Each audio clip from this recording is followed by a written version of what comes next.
The Filipino swear word we're learning today is punyeta, punyeta. The Filipino swear word we're learning today is punyeta, punyeta. Ang salitang mura sa Filipino na pinag-aaralan natin ngayon ay punyeta.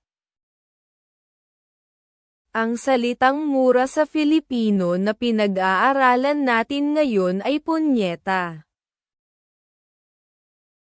The Filipino swear word we're learning today is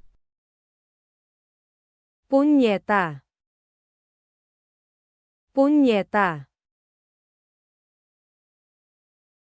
The Filipino swear word we're learning today is